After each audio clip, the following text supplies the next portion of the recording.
Hello प्यारे विद्यार्थियों, मैं सुरेश कुमार आपका स्वागत करता हूं आपके चहते यूट्यूब चैनल स्टडी विद गुरुजी में। मैं आज पुनः लेकर आया हूं गागर में सागर सीरीज, यानी विज्ञान की जो मैं श्रृंखला चला रहा था बहुकल्पी प्रश्नों की। ये बहुत इंपॉर्टेंट है बोर्ड एग्जाम के लिए। और आप कोई भी अगर 12 या 10 में एग्जाम देना चाहते हैं इस वर्ष, उसके लिए बहुत इंपॉर्टेंट टॉपिक है। कोई कम्पिटेटिव एग्जाम दे रहे हैं उसके लिए भी बहुत इंपॉर्टेंट टॉपिक है। तो आइए चलते हैं इस श्रृंखला को लेकर और आप मेहनत करिए हमारे साथ। चलिए, आप एक कदम चलेंगे तो हम 2 कदम चलने के लिए तैयार हैं, लेकिन 20 में 20 प्रश्न हम करके आएंगे, ये हमारा वादा है। बस हमारे साथ चलना होगा। देखें क्या कहेंगे। पहला ही प्रश्न आपके सामने है, क्या अधातु है। तो यहां से प्यारे बच्चों हमने बताया है कि हमारी सीरीज में आप एक प्रश्न से कई सारे प्रश्न बनाने में संभव होंगे। चाहे जिस तरह एग्जाम में प्रश्नों के आंसर बदल दे, चाहे विकल्प बदल दे, लेकिन आप उसको बड़ी आसानी से हम समझा कर कहेंगे। कैसे, देखिए सबसे पहले हम जानेंगे जो तत्व होते हैं वो तत्व मुख्यतः 3 प्रकार के होते हैं। धातु होती है, अधातु होती है और उपधातु होती है। सबसे पहले आप देखिए तत्व कितने प्रकार के, धातु, अधातु और उपधातु होती है। अब धातु कौन होती हैं? जो धन आयन बनाते हैं। क्या कहेंगे? धन आयन, धन आयन बनाने की प्रवृत्ति रखने वाले तत्व धातु कहलाते हैं, धातु कहलाते हैं। दूसरा हम कहेंगे ऋण आयन देने वाले तत्व अधातु होते हैं। तीसरा, पहला पॉइंट, दूसरा पॉइंट, तीसरा हम कहेंगे धातु तथा अधातु दोनों के गुण विद्यमान रखने वाले तत्व उपधातु कहलाते हैं। तो यहां से पहले बच्चों आपको यह समझना होगा कि धातु, अधातु और उपधातु हमने बताया था डिस्क्रिप्शन सही देंगे, चाहे आप जितने भी प्रश्न जैसे भी घुमाए जाएं, कई सारे प्रश्न एक साथ आप कर सकते हैं। तो यहां से पहले बच्चों आपने देखा कि सबसे पहले जाना कि तत्व कितने प्रकार के होंगे। तो हम कहेंगे तत्व होते हैं मुख्यतः 3 प्रकार के। एक तो धातु होंगी, दूसरा अधातु होंगी, तीसरा उपधातु होंगी। अब धातु कौन होगा? तो हम कहेंगे जो धन आयन बनाते हैं, धन आयन बनाने की प्रवृत्ति रखने वाले तत्व धातु कहलाते हैं, यानी धातु हो जाएंगे। और ऋण आयन जो बनाते हैं देने वाले तत्व अधातु कहलाते हैं। और धातु अधातु दोनों के जो गुण विद्यमान रखते हैं वो तत्व उपधातु कहलाते हैं, उपधातु कहलाते हैं। इस प्रकार प्यारे बच्चों आप देखेंगे ये 3 प्रकार के तत्व होते हैं। तो अब इसमें देखेंगे हम, जैसे इसमें लिखा है सोडियम, तो सोडियम कौन है? तो सोडियम हम देखेंगे धातु में, जैसे ये सोडियम है तो सोडियम पर प्लस एक धन आयन बनाता है। तो देखो यहाँ प्लस बना रहा है, यानी क्या बना रहा? धन आयन बना रहा। उसी प्रकार पोटेशियम की ओर जाएंगे तो पोटेशियम भी धन आयन बनाता है। और साथ में हम चलेंगे एल्युमिनियम, एल्युमिनियम जो है प्लस, ये भी धन आयन बनाता है। तो इस प्रकार देखेंगे ये धन तीनों आयन, तीनों जो हैं ये धन आयन बनाते हैं। जबकि फ्लोरीन जो होती है, फ्लोरीन, फ्लोरीन पर माइनस, यानी ये ऋण आयन बनाती है। इसी प्रकार क्लोरीन भी ऋण आयन बनाती है, इसी प्रकार आयोडीन भी ऋण आयन बनाती है, इसी प्रकार ब्रोमीन भी ऋण आयन बनाती है। तो जितने भी ऋण आयन बनाएंगे वो सभी अधातु कहलाएंगे। तो यहाँ से प्यारे बच्चों जो धन आयन देगा वो क्या कहलाएंगे? धातु, और जो ऋण आयन देंगे वो क्या कहलाएंगे? अधातु। तो यहाँ से आप देखेंगे कौन सा विकल्प सोडियम आपका धन आयन देता है, ये नहीं होगा। पोटेशियम भी धन आयन देता है, ये भी नहीं होगा। और एल्युमिनियम भी धन आयन देता है, ये भी नहीं होगा। इस प्रकार आप देखेंगे ये आपका सी जो फ्लोरीन है, फ्लोरीन आपका विकल्प डिस्क्रिप्शन सहित आप देखेंगे फ्लोरीन जो है अधातु होती है। इसमें कह रहा अधातु है तो अधातु आपकी फ्लोरीन हो जाएगी, और इसी को हम क्या कहते हैं? फ्लोरीन। क्या कहते हैं? फ्लोरीन। तो ठीक है, ये फ्लोरीन हो जाएगी। इस प्रकार सोडियम, पोटेशियम और एल्युमिनियम ये धातु हैं, जबकि ये क्या कहलाएगी? धातु। तो यहाँ से आपने देखा, अगर पूछ लेता धातु कौन है तो आप देखेंगे ये 3 धातुएं हैं। अगर अगला प्रश्न आता तो बड़ी ही आसानी से आप कर सकते हैं। अगले प्रश्न की ओर चलते हैं। लिख रहा है जल से सामान्य ताप पर क्रिया करती है। कह रहा जल से सामान्य ताप पर क्रिया करती है। तो प्यारे बच्चों आप देखेंगे यहाँ से कैसे समझेंगे आप इसको, आप जरा देखिए किस तरह इसको समझना है। तो किस तरह समझना है? तो देखेंगे जल से सामान्यता पर क्रिया करती है, कौन करती है? तो सबसे पहले आपको पता होनी चाहिए सक्रियता श्रेणी, बहुत इंपॉर्टेंट है आपके बोर्ड एग्जाम के लिए। सक्रियता श्रेणी बहुत इंपॉर्टेंट है, क्योंकि इसमें जितनी भी धातुएं हैं सभी धातुओं को कैसे रखा गया है? घटते क्रम में। कैसे रखा गया है? घटते क्रम में। कैसे रखा गया है? घटते क्रम में। सभी धातुओं को उसकी क्रियाशीलता के आधार पर घटते क्रम में रखने पर एक श्रेणी बनती है जिसे सक्रियता श्रेणी कहते हैं। तो यहां से देखेंगे जितनी भी धातुएं हैं उनको हम कैसे रखेंगे, घटते क्रम में। और शिक्षा अगर आप देखें सिर्फ विकल्प अगर याद कर लें तो अगर एग्जामिनर उनके विकल्प को चेंज कर देता है तो आप किस तरह हल करेंगे। इसलिए हम विद डिस्क्रिप्शन आपको बता रहे हैं ताकि व्याख्या भी आप समझें और व्याख्या के माध्यम से सही उत्तर आप देने की क्षमता विकसित करें, ताकि आप हर हाल में 100% प्रश्न को कर पाएंगे। क्योंकि कहा जाता है शिक्षा उस श्रेणी का दूध है जो जितना पिएगा उतना दहाड़ेगा। तो आप में वो दहाड़ हमें लानी है ताकि एग्जामिनर वो बोर्ड परीक्षा भी थक जाए कि कौन से बच्चे विद्यार्थी पेपर देने आ गए हैं, हम किस तरह प्रश्न बनाए, लेकिन वो तो सारे हल कर रहे हैं। ऐसे आप में गुण आएंगे। कैसे आएंगे, जल से क्रिया। तो आप देखेंगे इसमें जल से क्रिया कौन, जल से समानता पर तो सबसे ऊपर इस स्थान होता है सोडियम पोटेशियम, यानी जो पोटेशियम और सोडियम होते हैं इनका स्थान सबसे ऊंचे होता है। इसके बाद potassium, sodium, calcium, magnesium, aluminium ये सारे होते हैं। एल्युमिनियम तो इस प्रकार देखेंगे सबसे ऊपर सोडियम पोटेशियम है। तो ये ऐसे हैं, अगर इसको सोडियम पोटेशियम को आप देखिए, अगर आप हाथ में ले लेते हैं और हाथ में लेकर अगर पसीने की जो नमी मिल जाती है उस नमी से भी क्रिया कर लेते हैं, तो इसीलिए कहा गया सामान्य ताप पर भी जो क्रिया कर ले वो कौन है, तो सोडियम पोटेशियम होते हैं। इसलिए सोडियम पोटेशियम धातुओं को हम जल से क्रिया ना करें, नहीं तो वायुमंडल में जो नमी होती है उस नमी से भी क्रिया कर लेंगी और तुरंत ये जल जाएंगी। इसीलिए इनको रखा जाता है कैरोसिन यानी मिट्टी के तेल में रखा जाता है, ताकि यहाँ पर वायु वाली जो जलवाष्प है या जल का मिलन ना हो। तो ये बहुत ही आसानी से आप समझ गए कि कौन सी हो जाएगी। फ्लोरीन तो आप पहले से जानते हैं ये अधातु है, एल्युमिनियम धातु है लेकिन ये कम क्रियाशील है, कॉपर तो बहुत कम क्रियाशील है। इस प्रकार आप देखेंगे सोडियम ही वो धातु है जो अधिक क्रियाशील है, जिसको सामान्य ताप पर भी क्रिया कर सकती है, क्योंकि सक्रियता श्रेणी में इनको सबसे सर्वोच्च स्थान प्राप्त है। इसीलिए ये जल से क्रिया सामान्य ताप पर भी कर सकती है। इसीलिए आपने देखा होगा कि सोडियम कुछ ऐसे तत्व होते हैं जिसमें पानी में डालने पर पानी की बूंद भी पड़ जाए तो जलने लगती है, वो और कोई नहीं, वो सोडियम ही होता है जिससे जलने लगता है। तो इस प्रकार आप देखेंगे यहाँ से आपने क्या समझा कि सोडियम पोटेशियम को रखते कहाँ हैं, कैरोसिन में। अगला प्रश्न है अम्ल से हाइड्रोजन हटाने वाली धातु है। यहां से देखिए अम्ल से हाइड्रोजन कौन धातु हटाती, बहुत इंपॉर्टेंट प्रश्न है ये। क्यों इंपॉर्टेंट है, कई बार प्रश्न पूछा गया है, इससे हर हाल में प्रश्न बनते हैं हाइड्रोजन वाले। तो आइए देखते हैं, सक्रियता श्रेणी से ही आपको ज्ञात करनी है। और ये जो परिभाषा है ये भी वेरी इंपॉर्टेंट है। इस पर आप ऐसे समझ लीजिए 3 स्टार लगा लीजिए, बहुत इंपॉर्टेंट टॉपिक है। तो देखेंगे सभी धातुओं को उसकी क्रियाशीलता के आधार पर घटते क्रम में रखने पर एक श्रेणी बनती है जिसे सक्रियता श्रेणी कहते हैं। तो आप देखिए यहाँ पर एल्युमिनियम हो जाएगा। तो हमने क्या कहा, sodium potassium magnesium calcium aluminium ये धातुएं हो गई। और फिर देखेंगे जो आपकी बहुत नीचे आपको मिलती है कॉपर और एजी। तो अम्ल से हाइड्रोजन हटाने वाली धातु कौन है, यहाँ कॉपर 2 बार लिख गया है, तो यहाँ पर Hg लिख लीजिए, Hg। तो देखेंगे कौन हटाने वाली धातु है, तो आप देख रहे हैं यहाँ पर Mg का स्थान ऊपर है। यहाँ पर देखेंगे यहाँ पर आपको मिलता है हाइड्रोजन। तो इस प्रकार हाइड्रोजन के ऊपर एल्युमिनियम है, कैल्शियम है, मैग्नीशियम है, पोटेशियम है और सोडियम है। ये हाइड्रोजन जो ऊपर हैं, क्योंकि ये क्रियाशीलता में अधिक है, ये क्रियाशीलता में कम है, ये नहीं हटा पाएंगी लेकिन ये हटा लेगी। इस प्रकार हम देखेंगे हाइड्रोजन कम क्रियाशील है किससे, इन धातुओं से। तो ये सभी धातुएं हटा लेगी, यहाँ सोडियम हो, पोटेशियम, मैग्नीशियम, कैल्शियम, एल्युमिनियम कोई भी हो, सभी धातुएं हटा लेंगी, क्योंकि सक्रियता श्रेणी यही आपकी कहती है। तो अम्ल से हाइड्रोजन हटाने वाली धातु कॉपर तो नहीं होगी। क्यों नहीं होगी, क्योंकि कॉपर का स्थान नीचे है। और फिर देखेंगे आपको विकल्प मिल जाएगा मैग्नीशियम, यही आपका विकल्प सही हो जाएगा, क्योंकि मैग्नीशियम का स्थान ऊंचे है। Hg भी नहीं होगा, ये नीचे है, और Ag भी नहीं होगा, ये भी नीचे है। इस प्रकार आप देखेंगे आपका विकल्प सही हो जाता है मैग्नीशियम। मैग्नीशियम के अलावा कैल्शियम होता, वो भी हो जाता, एल्युमिनियम भी हो जाता, लेकिन ये विकल्प नहीं, Mg मिल रहा है, इसलिए Mg यानी मैग्नीशियम ही आपका विकल्प सही हो जाएगा। अगला हम चलते हैं चौथे प्रश्न की ओर। क्या कह रहा है, निम्न में से कौन सा तत्व धात्विक है। अब धात्विक कौन होगा, तो आप जानते होंगे lithium, potassium, sodium, magnesium, aluminium, calcium, copper, silver, calcium, silver और साथ में कॉपर और जिंक, ये सभी धातुएं हैं, तो इसमें कह रहा है कौन सा तत्व धात्विक गुण रखता है। तो आप देख रहे हैं ये लिथियम आपको मिल जाता है, और इसके अलावा इसमें कोई भी नाम नहीं लिखा। तो अगर देखा जाए सल्फर फिर क्या है, तो सल्फर को हम कहेंगे सल्फर और फास्फोरस, ये दोनों उपधातुएं हैं, क्योंकि अभी हमने आपको बताया था धातु, अधातु और उपधातु। तो इस प्रकार सल्फर और फास्फोरस उपधातु हो जाएगी। और जो आपकी हीलियम होती है, हीलियम जो है अक्रिय गैस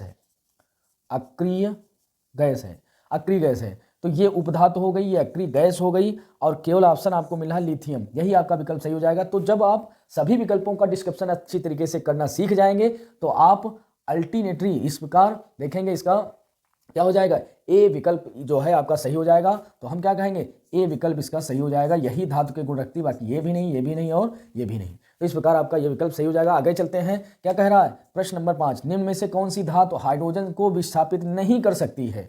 तो कौन विस्थापित नहीं कर सकती, यहीं पर यह सक्रियता श्रेणी इतनी इंपॉर्टेंट है कि अगर आपने एक बार अध्ययन कर लिया तो इससे बहुत सारे प्रश्न आप कर पाएंगे आपकी बोर्ड एग्जाम में। ऐसे मान लीजिए बहुत सारे प्रश्न इसी से सॉल्व हो जाएंगे। तो देखिए कैसे हो जाएगा, sodium, potassium, magnesium, calcium, aluminium, hydrogen, copper और एजी।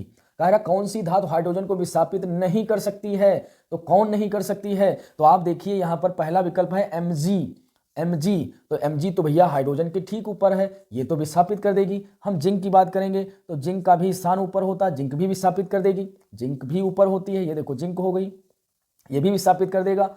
एल्युमिनियम तो पहले से ऊपर है, और कॉपर का स्थान देखो सबसे नीचे है। कॉपर कहाँ है, कॉपर आप देखेंगे हाइड्रोजन के नीचे है, हाइड्रोजन के नीचे कौन है, कॉपर। तो ये कॉपर जो है नहीं कर पाएगी, इस प्रकार आपका ये विकल्प जो है गलत हो जाएगा, क्योंकि विस्थापित कर देगा, जिंक विस्थापित कर देगा, एल्युमिनियम विस्थापित कर देगी, लेकिन कॉपर विस्थापित नहीं करेगा। तो D option is the correct answer. आगे चलते हैं, क्या कहेंगे 6, तांबे का अयस्क होता है। तो अयस्क किसे कहते हैं ये बच्चों आपको समझना होगा, कैसे समझेंगे, आइए चलते हैं, हम बताते हैं कि कैसे होता है ये अयस्क।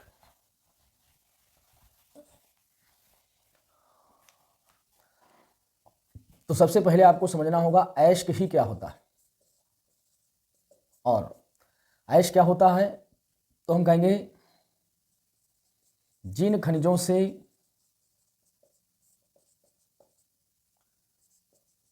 सरलता से कम लागत में अधिक, कम लागत से अधिक मात्रा में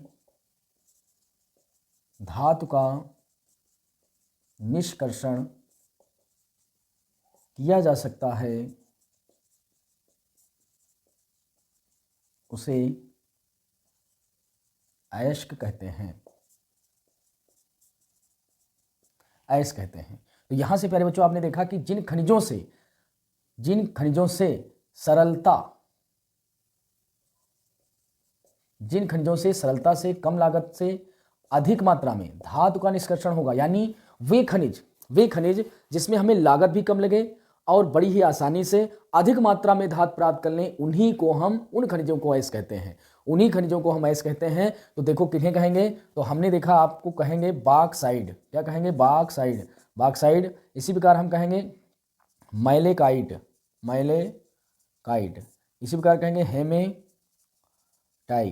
इसी प्रकार कहेंगे सीडेराइट, इसी प्रकार कहेंगे सिनेबार।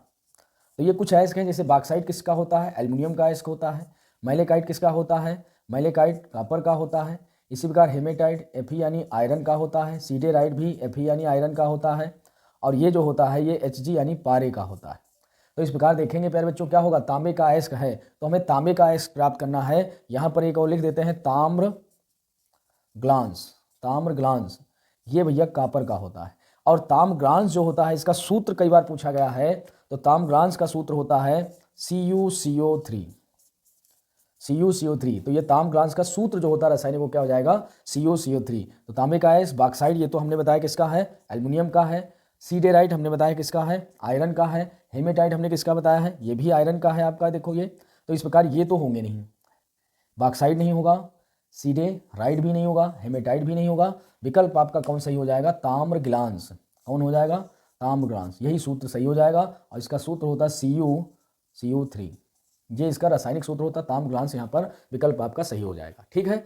तो ऐसे ही आप देखते रहिए। यदि हमारे चैनल पर पहली बार आए हैं तो चैनल को सब्सक्राइब कर लीजिए, वीडियो को ज़्यादा से ज़्यादा शेयर करिए ताकि आपके साथ अन्य लोगों को भी रिस्पांस हो सके। और आप वीडियो शेयर नहीं करते प्लीज़ वीडियो को शेयर करिए।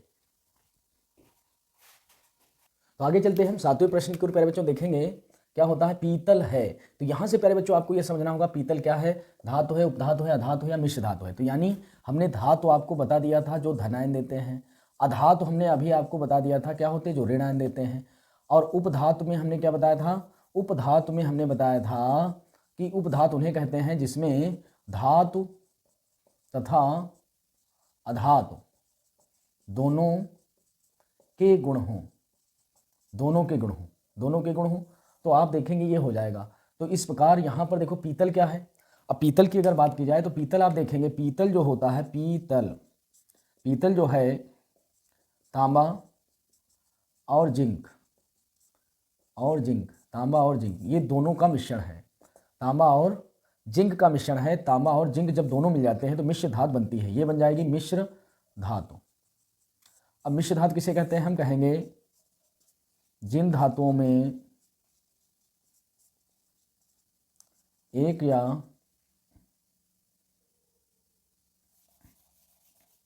हम कहेंगे धातु तथा अधातु या किसी अन्य धातु का समांगी मिश्रण मिश्र धातु कहलाता है। यानी मिश्र धातु में क्या होगी? या तो एक धातु होगी, या तो अधातु होगी, या फिर कोई अन्य धातु होगी। मतलब हम कह सकते हैं धातु में धातु मिला दो, चाहे धातु में अधातु मिला दो। कहने का तात्पर्य ये हुआ कि एक धातु है और धातु में हमने अधातु मिला दी है, तब भी क्या होगी? मिश्र धातु होगी। और अगर हमने धातु में ही कोई दूसरी धातु मिला दी है, तब भी ये क्या होगी? मिश्र धातु ही बनेगी।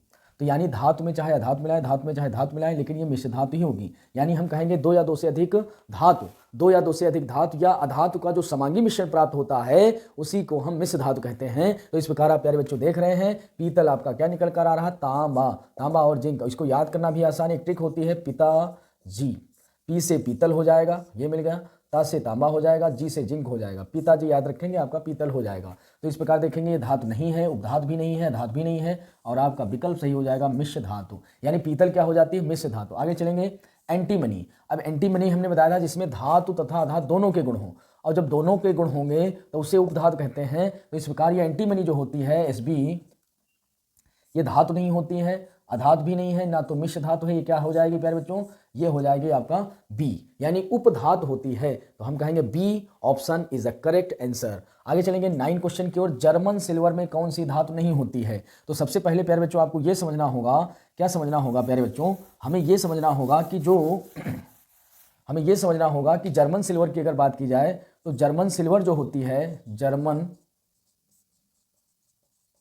सिल्वर, ये सबसे पहले आपको जानना होगा एक मिश्र धातु है। लेकिन इसमें सिल्वर लगा है, सिल्वर माने होता है चांदी, सिल्वर को हम कहते हैं चांदी। यानी लेकिन सिल्वर, जर्मन सिल्वर में सिल्वर ही नहीं होता है, ये कापर की एक मिश्र धातु है जिसमें कापर होता है, जिंक होता है और निकेल होता है। ये तीन धातुएं मिलकर क्या बनाती हैं? German silver. तो यहाँ से आप देखेंगे, ये समझ लीजिए कि जर्मन सिल्वर में कौन कौन होता है? कापर होता है, जिंक होता है और निकेल होता है। जर्मन सिल्वर में कापर, जिंक, इसको ऑप्शन घुमा देगा कि जर्मन सिल्वर में निम्नलिखित कौन सी धातु नहीं होती है, तब भी हम कहेंगे नहीं है। तो आप पता चल जाएगा 3 चीजें हैं, ये हो जाएंगी। और कौन कौन सी धातु इसमें होती है अगर पूछे तो आप देखेंगे कापर है, जिंक है, निकेल है। विकल्प बदल दे तब भी आप आसानी से कर लेंगे, कापर, जिंक और निकेल। कापर और जिंक, कापर होता है, जिंक होता है, निकेल होता है, जबकि सिल्वर में सिल्वर ही नहीं होता है, जर्मन सिल्वर में सिल्वर ही नहीं होता है।